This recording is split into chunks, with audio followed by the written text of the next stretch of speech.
Орусиянын Борбору Москва шаарында полиция кызматкерин өлтүрүүгө шектүү катары кармалган теги кыргызстандык жаран 2 айга камакка алынды. Орусиянын мамлекеттик маалымат каражаттары билдиргендей, тиешелүү чечимди 5-сентябрда Москванын Черемушкин райондук соту чыгарды. Окуя Курская метросунда 3-сентябрга караган түнү болгон. Орусиянын ички иштер министрлигинин расмий сайтындагы маалыматка караганда, башына жеген октон каза болгон 23 жаштагы укук коргоо органынын өкүлүн метродо пол жууган аял дааратканадан таап алган. Кийинчерээк видео көзөмөлдөгү маалыматтар аркылуу Орусия жарандыгын алган теги кыргызстандык жаран камакка алынган. Видеодо бул адам шашып чыгып, пол жуучка өзү чыккан жакты жаңсап көрсөтүп, андан кийин поездге түшүп кеткени тартылган. Маалымат каражаттары шектүүнү полиция кызматкери документ текшерүү үчүн кармаганда, ал дааратканага барып келүүнү суранып, ал жакта аны атып салган деген божомолдорду жазып чыгышты.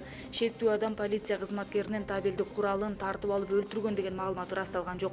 Полицияга сурагында шектүү колунда курал болбогонун, ичкериден ок атылганын угуп, коркуп кеткенин, сыртка чыгып пол жугучка тез жардам чакыруу керектигин айтканын билдирген. Өзүнүн күнөөсүз экенин кошумчалаган. Орусиянын тергөө комитети Кылмыш кодексинин 317-беренеси полиция кызматкеринин өмүрүнө кол салуу боюнча кылмыш ишин козгоду. Шектүү катары камалган Ош облустун Кара-Кулжа районунда туулуп өскөн Нурлан Муратов 2006 жылдан бери Орусияда иштеп жүргөн. 2008 жылы Оренбургда орус жарандыгын алган. Акыркы жылдар Москвада аялы жана бир туугандары менен бирге турушкан. Жакындары ага коюлган дооматка ишенбей жатышат.